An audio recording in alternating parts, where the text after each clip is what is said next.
Hello and good afternoon from Amsterdam, and good morning, good day to wherever you're tuning in from, to the CSRD webinar, and specifically on reporting on the circular economy in Europe.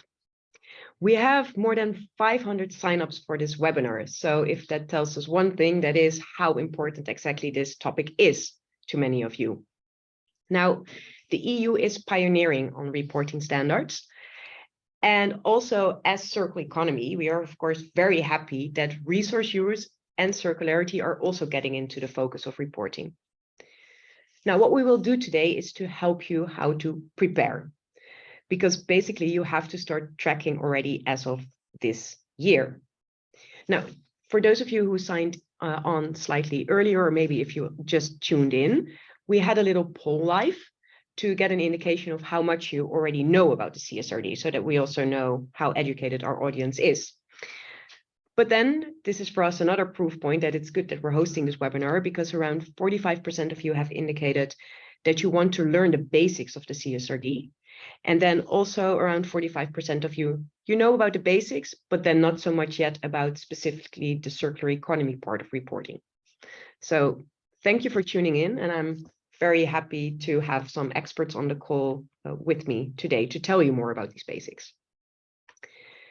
Now, before I will introduce the experts, a few housekeeping things to mention. So the webinar will last around 60 minutes. The slides will be made available afterwards. Please use the Q&A tool to share your questions, which we will address at the end of the panel. And also please note that this session will be recorded, and also so the recording will be available afterwards. Now, with that said, just an introduction to those of you who are not familiar with circular economy. We are an impact organization based in Amsterdam, and with around 65 people, we're working with businesses, cities, and nations to implement the circular economy. And my name is Tamara Veldboer, and I lead the work that we do with the business strategies team. So mostly working with businesses to implement the circular economy. And I'll be your host for today. With me on this webinar is on the right-hand side, my colleague Jacco Verstraeten-Jochumsen, lead of the business solutions side of the work that we do. And also here because he is our expert on the CSRD and how it relates to the circular economy. So welcome. Thank you. And then on my left-hand side, Nicholas Sofia, you're research analyst at the World Benchmarking Alliance. And that is an organization that focuses on closing the corporate accountability gap by providing free and publicly available benchmarks. And you work on nature and circularity reporting with leading organizations such as GRI and TNFD. And you have explored the CSRD through your recently launched nature benchmark. So I'm very curious to learn more about what you found there, and welcome. Thank you. And then online with us is Roy Verkoelen, the founder and CEO of Circular IQ. And that is a software startup that enables businesses to measure and improve their circular performance. And Roy, you work with companies such as Microsoft, Auping, Damen Shipyards, and DNS. And you're mostly interested in the challenges when it comes to data collection and processing to enable reporting. So I would say this topic is also definitely in your sweet spot. Happy to have you join us as well. Now, what is on the agenda, and probably the readers of you online will have already seen it, but there's basically three things that we will touch upon with the experts in the room. That is, what is the current state of circular reporting in Europe? What are the challenges that we see circular economy reporting face as part of the CSRD? And then also, what 3 steps should businesses take now to prepare for the circular economy reporting that will happen as of next year? Oh, yes. Okay, so this is how technically savvy I am. So bear with me. Now, to go into the panel, and starting with you, Nicholas. What did you learn about the current status of circular economy reporting with the benchmark that you recently launched? Thank you for the question. And first, just a little bit of background on the nature benchmark, because actually the nature benchmark was not supposed to be the nature benchmark at first, but the circular benchmark. And we pivoted from circular to nature in order to fully embrace biodiversity, ecosystem, and social considerations. But even though, in my opinion, basically all we did is adopt what I would call a fully circular approach. But this is why we have so much data on biodiversity, social governance, but more to the topic today on circularity. And so looking at the results and looking at 400 organizations across mining, fashion, construction, and many other sectors, what we see already is that European companies have really adopted the circular rhetoric. 77% of European companies actually touch upon the subject of circularity in their sustainability reports. Okay. That sounds pretty promising. Yeah. However, if you look into the detail, that's where you have a bit of an issue. Like looking for instance at pollution, we see only 30% of companies can say anything relevant on air pollution, water pollution, or plastic pollution, which is like not the best start for circular economy. Perhaps more worryingly, especially from a reporting point of view, is that only 22% of European companies can report on the inflows and outflows in line with the requirements of GRI 301 and 306. Knowing these standards have been around for quite a while, and they are very similar to those of the CSRD, it just shows how much work remains to be done for companies to report quantitatively on their circular economy efforts. And another finding we did find actually, and that goes also in the way, is that companies are still unclear of what circularity is really about. And too many companies confuse circularity with recycling, when really recycling is the last element of the circular economy and comes last. And in the same way, companies have yet to fully incorporate circularity into the core activities and business models. And this is, many companies can actually cite one or two projects that fit under the circular umbrella, but they just cannot show how it fits in the bigger picture, strategically. And so from our research, less than 5% of European companies can show how the business models are moving away from a linear economy. And so, well, to conclude, few companies are ready to report, but our research did show like quite a few companies are actually already having solid foundations on circular economy. And especially one actually reported on all the elements of the CSRD -1. So it just shows it is possible, but it will require much work. But I think it is much needed work because it would enable really the creation of more sustainable business models and just for companies to stay relevant in age where many crises converge.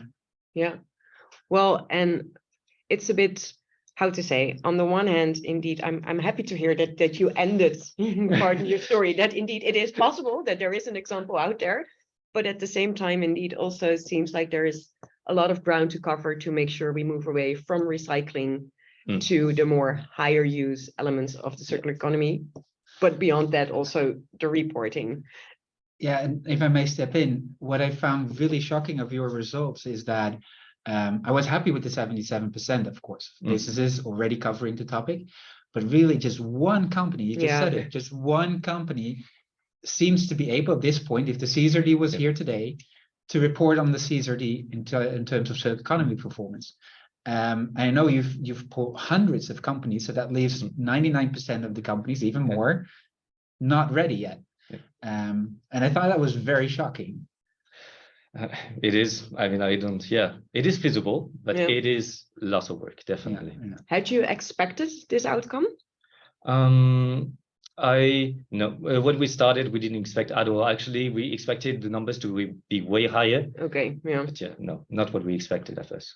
That's not okay. Well, but that of course then begs the question, why is it a problem that so many companies are not yet prepared for this circular economy standard?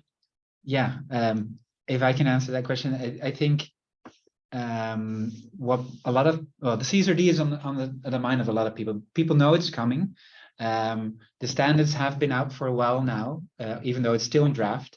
But we see still a lot of people are waiting for the drafts to be final. But the reality is that for 11,000 companies in Europe, next year, they'll have to start data collection. because in 2025 they'll need to report. So that means they need to report over 2024. So if you're not ready yet to collect data starting 1st of January, you need to start building your infrastructure to do that now. That's the 11,000 companies that already fall under the current legislations, the predecessor to the CSRD. If you look at the year after, then 38,000 additional companies will have to start reporting. And those are companies that are not reporting right now, or at least not obligated to do it right now. And that in 2 years will have to fully go on everything that CSRD requests, because circular economy is, of course, just a part of it. It has also a lot of social and other environmental topics. But circular economy arguably is the most challenging one.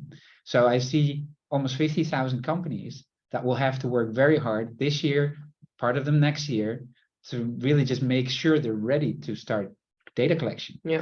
And it's important because it's also part of your integrated report. You're not allowed to have a separate sustainability report next year. It needs to be integrated into your overall yearly report with the financial figures there as well.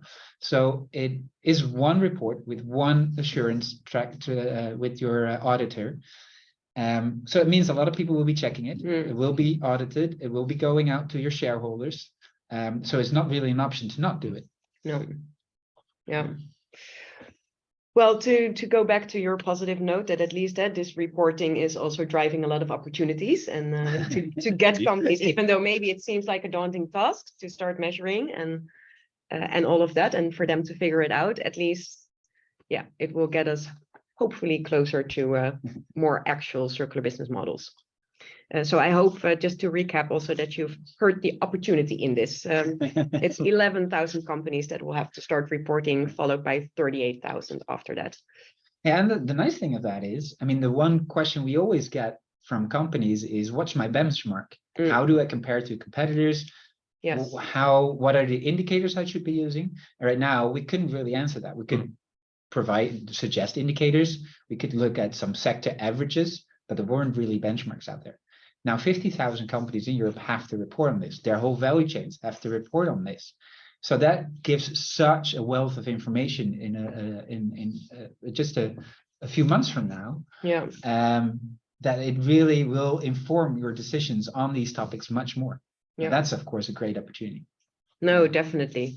And then shifting to the person here on the call who likes challenges when it comes to data collection and reporting. Roy, can you share some of your insights on what exactly companies are struggling with when it comes to reporting on their circular performance? Yes, I can. Yeah, I think there are a couple of let's say main areas to cover. So a first thing is having access to information, so getting the information to the right person on the right time, and that can be, especially for material information, be rather difficult for most companies because they are not tracking material composition data. In fact, the data that they are collecting mostly is very, very limited and still financially driven. So they know how much money they spent and they know the line items on the invoice, but they are very often not linked to the materials that are part of the shipment or part of the delivery. So that is a big issue. And even once parts of that data are there, so for part of the shipments you might have material information, then making that information flow from the system that it's in or the table that it's in within your ERP system to fulfill your reporting needs is the following challenge. So it can be very difficult to make sure that information is combined in the right way to meet your reporting needs. And then on top of that, so layering the issue, there are a lot of reliability issues, because sometimes you might have information in your system and you know that it's in your system, but when you specifically look at the reliability, there's not so much you can tell on that information. So you might not, when data is in your system, that could mean like maybe 5 different levels of reliability. So that's also a huge challenge that companies face. And then the final one is a lot of companies, because there wasn't really a norm or a standard, have been gathering information based on their own qualifications, their own preferences, in line with their own definitions. And now that these definitions are aligning, it's also very important to understand how your, let's say, measurement infrastructure or data collection infrastructure is actually aligned with these new definitions to avoid any interpretation issues. And in our experience, most of the companies, and so I can totally, let's say, identify with what Nicholas brought forward. Like the huge majority of the companies is not collecting material information now. Yeah, and They should. yeah, exactly. Yeah. They should start. Yeah. Yeah. No, and what? Yeah. Okay. So reliability, access to information, connecting the right data inputs. Because what I always find striking, or always is of course a very big word, but what I find striking is that nowadays it seems to me that many companies are claiming that they are data-driven organizations, right? And we have technologies so advanced, it's artificial intelligence. But then now speaking to you, I mean, it makes clear that yes, maybe companies collect a lot of data, but then the data that is needed for making sustainable decisions and driving towards sustainability, that is definitely not something where AI and things like that are. It's a very interesting point you're making, Tamara, because for me, I have the feeling working in this, let's say, material composition information area for quite some time now, that this is just like really a blank spot for most companies. Like you hear them claiming that indeed they are data driven, but on this specific matter, it feels like, yeah, it's still a green field for most companies. Infrastructure is lacking, so that also kind of disqualifies like artificial intelligence or any other smart solutions. I mean, they only work if you have data to pull from or to feed them with, and that is really where we are on this topic, at least in our experience. Hey, and Roy, can I ask you? We found each other because in our work, we needed somebody to support us in collecting the data and setting up the infrastructure for companies to do it. So I know we've been in quite a few companies now to really help them find the data that they need. And I was happy to learn from you that it often is somewhere. You just need to find the right data map and connect it to the one that needs to do the reporting, which is still quite an effort, of course. In your experience, I can imagine that a lot of people on the webinar today are very curious about this. In your experience, how much time did it take you to get the average company to connect to the right data sources within the company and get that to the person that's responsible for reporting? Is that 3 months? Is that 3 years? How much time would they need to spend on that? Yeah, it's very, very difficult to like give a generic answer on this one. Like I would say to get your data architecture on material composition, so specifically for the circular economy topic, to a level where you're able to let's say do basic screening, which is still, let's say, very rough buckets. It's not granular information, but very rough information. Like that can be done rather quickly, especially for manufacturing companies that have a limited portfolio of products. Like that's something, especially in manufacturing, a lot of the information tends to be available somewhere. Like I'm not talking the material composition data specifically, but at least the weights, the volumes, the suppliers, and the generic material information, like the type of material they are procuring.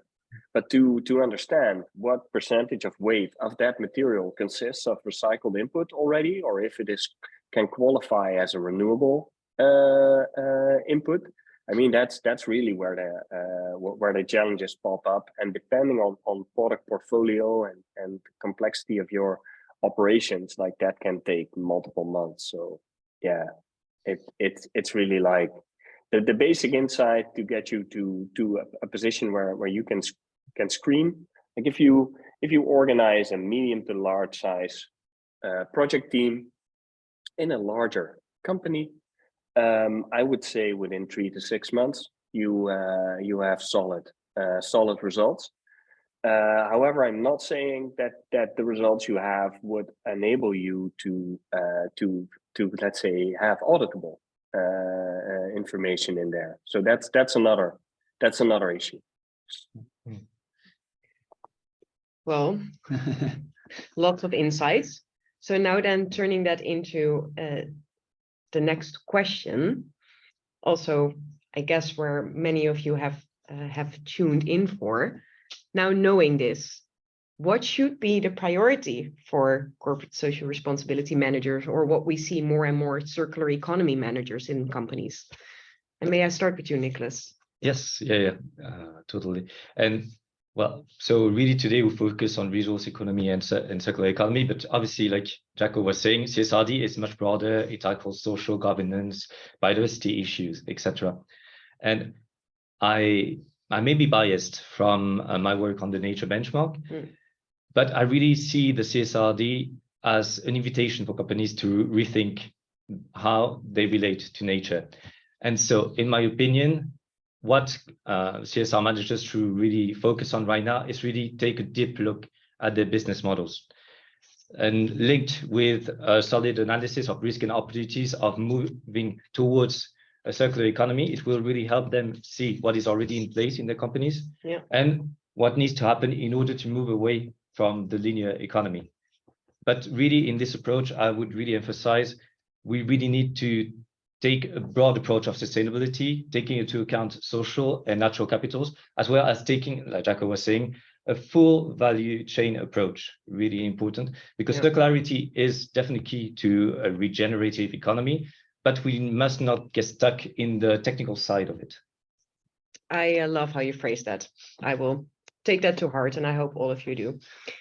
Then, Roy, if I ask you, what in your perspective should be the priority for CSR managers? Yeah, like we always say that the goals you set drive the actions you take, right? So I think first of all, it's very important to understand how exactly CSRD impacts your organization, because that can differ depending on which value chain you're part of, etc. So I think the first thing to do is really understand what you are facing. Let's say what's coming at you, without making this too scary. But I think that's the first step, and then determining like what is needed to achieve that goal, I think is a logical next step, because as Jacco brought forward, like there is really no time to fool around, and because these reports are also being shared with shareholders, like this is sensitive stuff. You don't want to be, I think, the one messing this up. As CSR manager, don't mess this up. Make it work. No, it's a nice challenge, right? What do you think should be the priority? I was obviously I had the benefit of having a bit more time to think about it, but I do agree.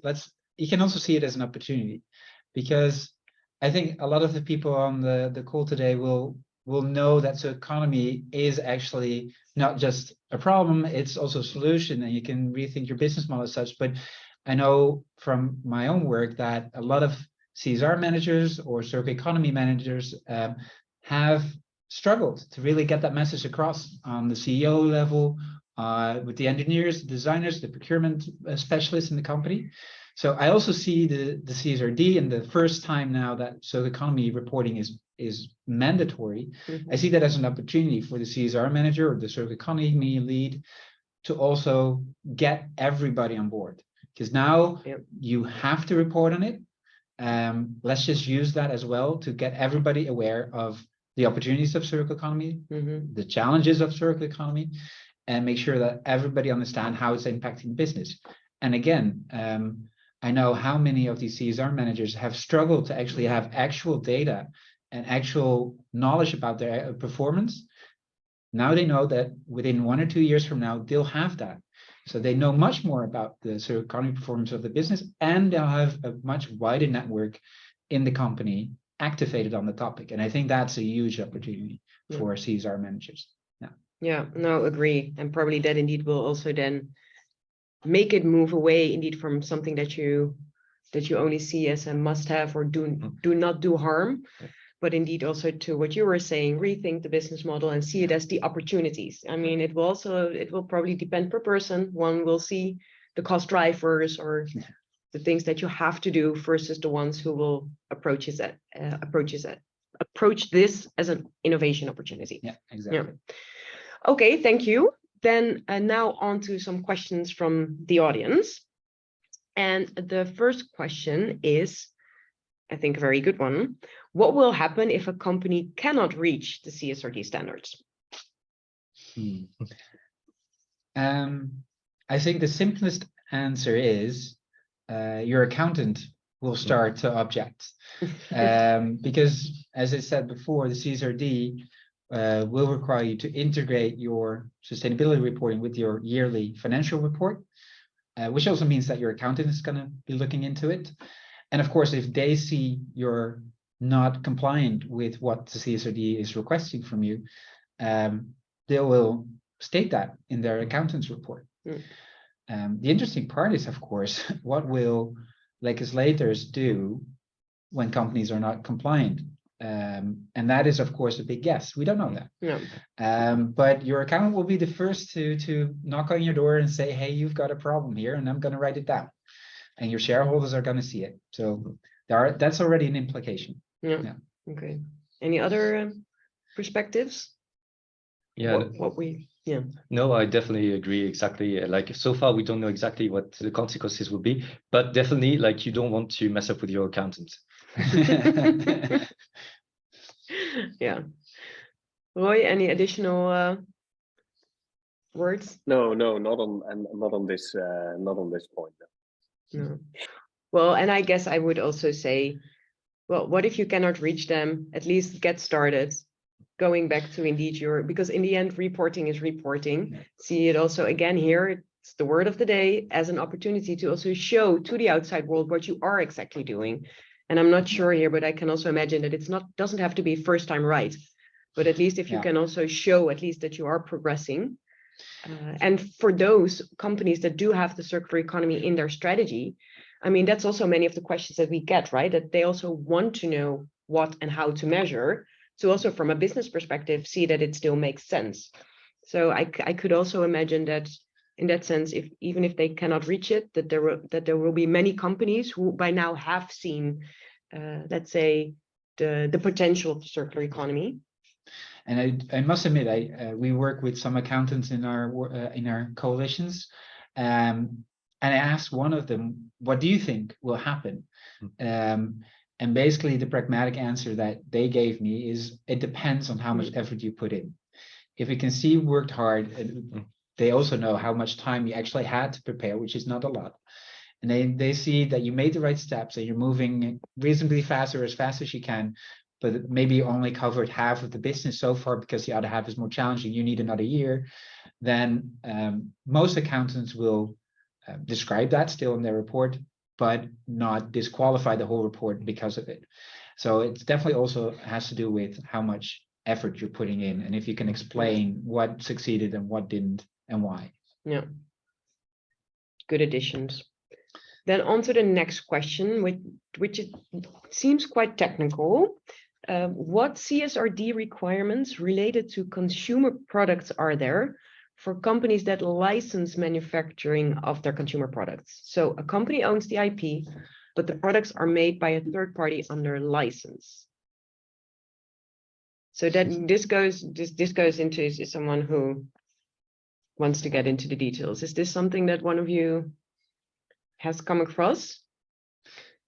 I can try and make a guess. I think what the question is about if you don't really own your products or you're not the data is not available to you. Yeah.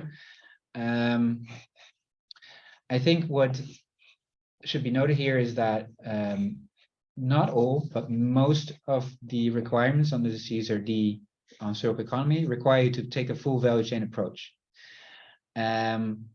And that doesn't mean that you need to have data over every part of the value chain, but you need to have done enough efforts to identify issues in that value chain. Okay. Pollution, waste production, emissions, etc.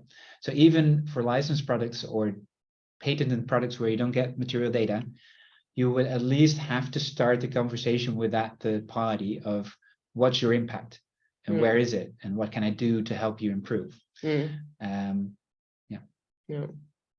Yeah, indeed. So this for me, it in a way feels similar to if you have if you're a retailer and you buy a product from a supplier. Yeah, exactly. So then you may not know exactly what is put in when it is manufactured, but you want to know to be able to say to your customers, I'm selling a product with recycled content, for example.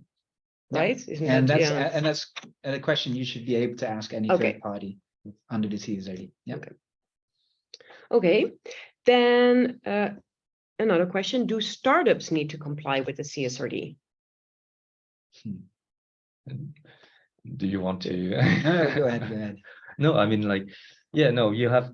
So you're gonna have different phases for the CSRD. And first, for instance, for us, we have already data because we study at the World Benchmarking Alliance the multinationals that are already concerned. But obviously, it's going to be progressive and it's going to get like to medium companies. Startups, I don't know what your definition of startups is, because like you can be many things, but most likely I would say that it wouldn't be applicable right now. Not right now. And maybe Roy, you know the exact date, but I forgot. So currently we're looking at what they call a sector agnostic CSRD standard. They're working on sector specific standards. That's the next set of standards coming out, I think next year. I'm not sure. And then after that, I think in 2026 or 27, somewhere around there, they're introducing also a CSRD standard for SMEs, which I assume will be most startups. That will most likely be much more limited in terms of what it requires you to report upon. But I think in the end, the philosophy is that everybody needs to be to at least a limited degree aware of the impact they have on environmental, social, etc. Well, and then maybe from a data collection and infrastructure architecture perspective, Roy, do you have any tips for startups? Because probably if you do it right from the start, then it should maybe even be easier to be ready to comply. Yeah, I agree.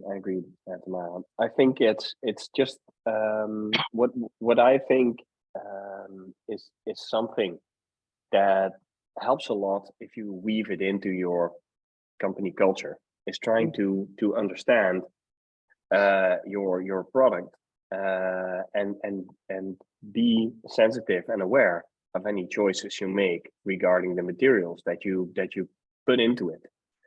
It doesn't really matter if you are a retailer or in any business. Like, I mean, in the end, the consumer or the person you are selling something to purchase it from you. You have like an inherent responsibility to try and do whatever is possible to at least have a thorough understanding of what it is you are selling to your customers. And for me, that definitely includes material information. So even for smaller starting organizations, I think it's very important to understand what type of options you have regarding materials, and then design your systems in a way where you can keep track of that information, and you can also evaluate and consider material options, so different types of materials depending on how they match with your business model or business needs, and at the same time challenge your suppliers to provide you with renewable materials or recycled content as much as possible. Good insights. Thank you for sharing. And we will soon go to a presentation on your end. But I do see one question, and I'm curious if one of you knows the question. How can manufacturing companies provide measurable quantitative data for reporting on the environmental and social side through their accounting and balance sheet? So Yes, take it. Yes. is this already indeed also on the agenda, or is this? It's on the agenda, yes, for sure. But it's not part of the CSRD before anyone starts worrying. But one of the best ways of doing it is through pricing. And that's a movement that's been going around for a while. We haven't done so much work on it, but there's some other foundations like the True Price Foundation that have done some excellent work on it. And it basically means that you start pricing externality. So whether it's pollution, child labor, or you have all kinds of mechanisms to put a price on it. It can include how much money it costs to remedy it or to prevent it for next time to happen. There's no consensus yet on what that price should be. That's why there's several NGOs working on it. But there are companies, especially I know some banks that are doing it, that are putting true prices on their balance sheet. So their balance sheet actually includes information on their externalities, including circular economy effects. Yes. Well, there you have it. True pricing. Okay, there are more questions.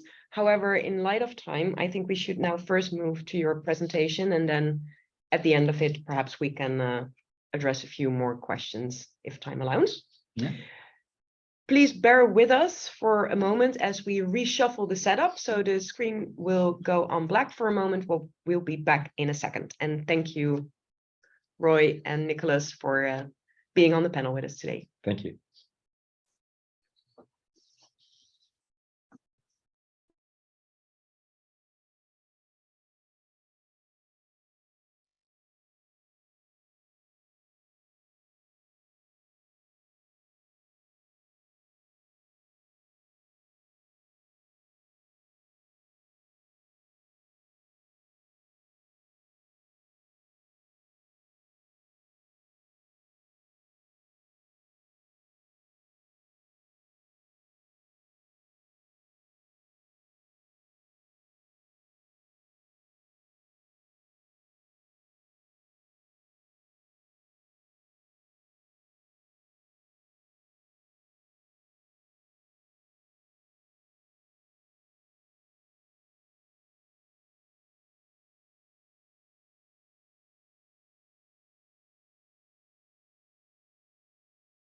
Again.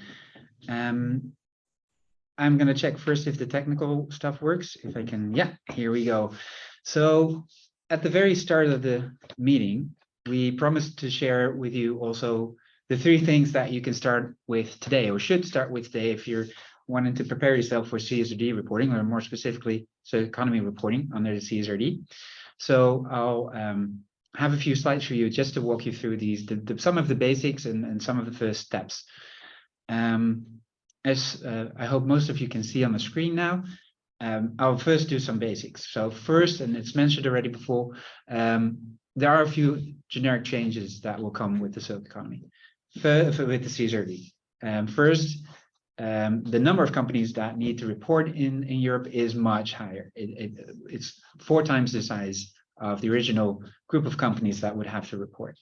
It also introduces the topic of double materiality, which means that you don't just report on the effects that you could have on the environment, you also have to report on the effects that those changes in the environment will have for your business. If flooding is a risk, supply chain issues related to environmental pressures is a risk, etc. And you need to do that really quantitatively. So you'll have to report financially on that. The number of standards and topics you have to report upon is also higher than it was before. It was already mentioned, you have to put it together with your financial report and have third-party assurance. And then lastly, but also very interestingly, you have to digital tag the information in your report. And that means that for everybody, it will be very easy to just scan financial or yearly reports for the right environmental information, and hence benchmarking will be much easier. But more importantly, and that's why we've been talking today, of course, is that circular economy for the first time is part of that reporting cycle. So this is actually a global first, that legislation is making it mandatory to report on circular economy. So this is why we're also expecting quite a bit of impact, and it's a bit of a game changer we expect. So I'll go to details. What is it that you need to report upon? And there's many more like sub indicators here, but on the top level, there's 6 things you have to report upon and a step before, which is the materiality assessment. And I'll come to that in a minute. Like first, you do a materiality assessment, and then you have 3 targets, policies, action, 3 disclosure requirements, the policies, the actions and resources, and the targets that are describing what your business is doing. You can describe it qualitatively, quantitatively, but you need to describe what are your policies, what are your action plans for improvement, what resources are you putting to those action plans, and what are the targets you're setting yourself and your value chain.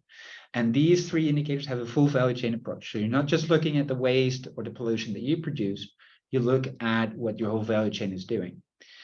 Then there's 2 more indicators, the resource inflows and the resource outflows, and those that have used current standards like the CTI standard or the GRI 306 or the Circulytics, they know these terms already. And this is quantitative information about what is coming into your company and what's the quality of that, and what's going out of your company in terms of products, in terms of waste. Well, actually, there's a lot of gray space in between those, of course. But really, that's where the performance of your company itself is measured. And then there's the 6th one, potential financial effects. I dare say that's the most challenging indicator set in there. It's requiring you not just to report, because that's already on the EU taxonomy, is that already regulated. It's not about reporting how circular or how sustainable your circular activities are now, but this is about future. It's about looking into the potential future effects of your current circular economy performance. So are you expecting in the future to have value chain disruptions because you're based on you're using a limited resource? Or do you expect legislation coming up in the future that will have a certain negative impact on the business? I've made that a bit grayed out, because what happens here is that it's been recognized that this is probably the most challenging option here. And they've given companies another 3 years to prepare for that one. So if the first year that you have to report is 2025 over 2024 data, then it will only be in 2028 that you have to report on the potential financial effects. So we'll not be spending a lot of time on that today, because you'll have a few more years to do to look at that. So here are the 3 steps that I would recommend companies to start taking today to prepare themselves. The first step, and some of you might already have done it, is do a gap analysis of where you're now in terms of your reporting and where your reporting should be, and how big is that gap between where you're now and where you should be under the CSRD. That will inform you on where your priorities are. And that gap analysis doesn't obviously have to focus on circular economy. You can do a gap analysis over the full spectrum of CSRD standards, and it will show you which standards are the most critical for you to start on. For some, that will be circular economy. Others might have to focus also on biodiversity, for instance. My expectation is that these are the 2 most challenging new standards under the CSRD. Step 2, materiality assessment. So that means which part of your value chains are really important to report upon.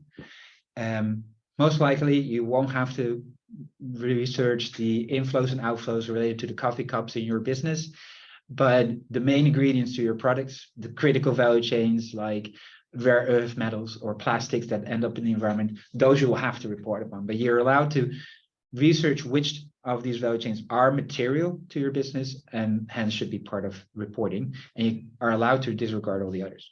And then lastly, the data infrastructure, we've mentioned that already a while, but that needs to already be in place on the 1st of January, of course, if you are to report over 2024. I'll go quickly into some of these. First, the gap analysis. Rory already said it is very hard to give you already like average numbers or estimated numbers on how much time you need to close gaps. I couldn't resist and just put a few in to give you my personal expectation for the average company out there. Please don't hold me to it. You definitely will have to research how this holds up to your company. But first, a materiality assessment from a few people out there that I know already performed these materiality assessments. It takes a couple of months because it involves reaching out to a lot of stakeholders. You're not allowed to just determine yourself what your materiality assessment is. You need to talk to your stakeholders, also those related to nature, and ask them what they think is material for your business. And that takes some time to do that. Then when it comes to the analysis of what kind of policies you have in place, what kind of targets you set, of course, then it gets to a bit of a range. My guess would be 3 to 12 months. This is based on our own work with companies where the shortest projects last 3 months, the longest about 12. And where we have guided companies to set a vision for the company, set their own KPI framework next to it, and started setting targets to different parts of the business. Again, of course, this very much depends on if you already discussed this internally, if you already have a certain economy philosophy or vision that you're implementing. If you have, you probably have to just work a bit more on the details to get it ready. If you have to start, then start now, because it involves, of course, talking to very different parts of the company. And then the last one is on the inflows and outflows. I think Roy already said it very well. That is very hard to guess, depending on the amount of products, the transparency in your value chain could be anywhere, I would say, between 3 months, if you're already close to what it should be, to 2 years. What I did, and this is the last bit on gap analysis, when should you start worrying? Because I don't think all of this sounds maybe a bit daunting, but I think in some cases, there is no real need for stress. And that's, for instance, you are allowed to determine that circular economy is actually not material to your business. I think this is mostly applicable to, for instance, service providers or any company that mostly just has offices and no production sites. This is a bit of a guess because nobody has done these materiality assessments under the CSRD yet. So this will have to show from experience, but my guess is that if you only own offices, circular economy might not be material to you, and you actually don't have to report on it at all. And of course, if you already fully integrated your sustainability report, worked on all the compliance, I think like Nicholas already showed earlier today, that's 1 out of 100 companies, then of course you're done already. Then the second category, there will be some companies amongst you that have already done an assessment using GRI 306 or Circalytics or CTI. And I'd say if you've done that, you're also in a pretty good position. They're not exactly the same as the CSRD, so there will be a gap that you need to work on, but you've got most of the basics there already. So I think that's definitely a good start. And if you're still wondering and what the CSRD will look like, these are at least standards you can already implement today. They're proven standards. They've been used a lot of times, so you can already start using them today to prepare yourself for the CSRD. Then a last option to make things more simple, the CSRD mentions 7 value chains that should have quantitative information if you're in them. Plastics, for instance, some metals. Check those 7 if you're not in those 7 value chains. So you don't have to be an immediate part of it, but if you don't have a lot of plastics going to the company, you don't have to collect quantitative information on that, and you might be able to just go with the qualitative information. If you're none of those, then I should say your traffic light should be on red. You should be where you should start tomorrow, because then you have a lot of work still to do. Going to materiality assessment, as I said, that's the first thing that you need to report upon on the circular economy, but also on the other topics. I'm not going to go in full detail, but what I will tell you is that the CSRD is prescribing the LEAP framework for that assessment. And LEAP, well, you see it on the screen.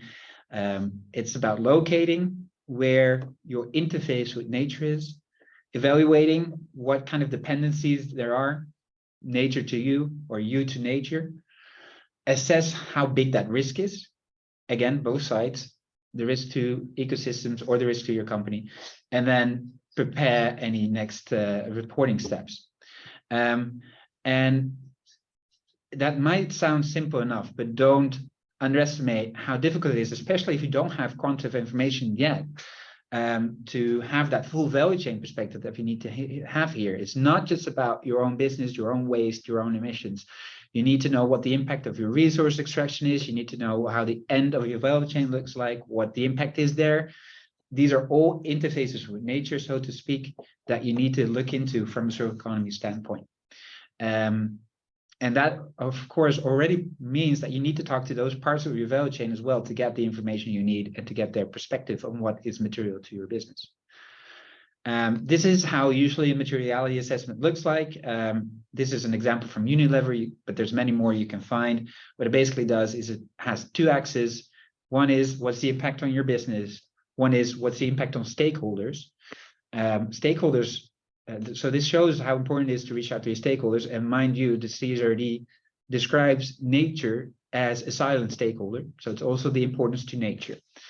And then you get this nice quadrant where it shows that some things that are material to your business and material to your stakeholders should be reported upon. Next, your data infrastructure. I already told, we already discussed it in a lot of times, but just to get some of the terminology in, some of you already know the term inflow and outflow, but I've put a nice diagram. This is from the CTI framework that we use quite often, that quite nicely shows what those concepts of circular inflow, circular outflow are.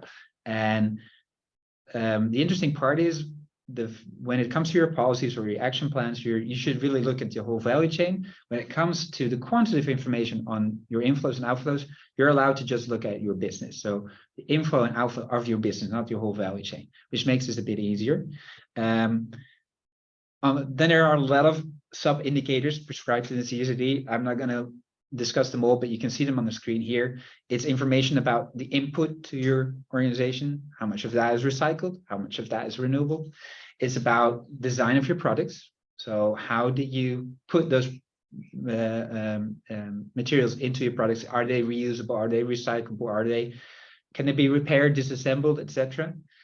Then towards the end of your value chain on the outflow side, about recovery, how much can be recovered from your product and how much is actually recovered in the current waste management practices.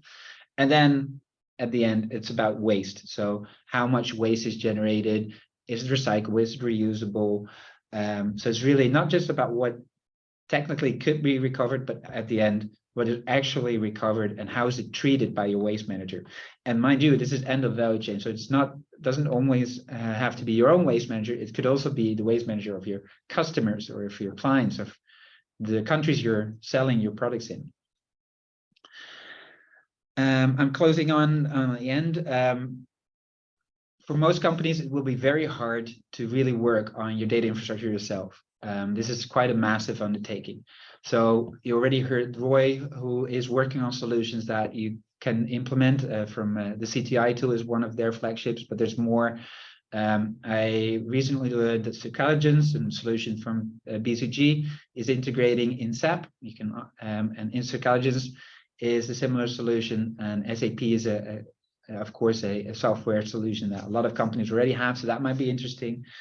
There's Circular, which is a software provider that allows you to open up your value chain. So they allow you to share information across your value chain on a need-to-know basis. Circulytics from Ellen Carter Foundation, no honesty, I don't think it's a huge help in setting up a data infrastructure in your own company, but Circulytics will help you get on your way because it gives you some assessment. But please go and check them out if you're interested. My last bit before I move towards closing of this webinar is the data infrastructure. the quality of the data, and Roy already mentioned that as well before, is important to check because your accountant, your auditor will be looking into them. And it's good to know that the CSRD information on environmental topics isn't checked the same way as your financial information. It's under limited assurance rather than reasonable assurance.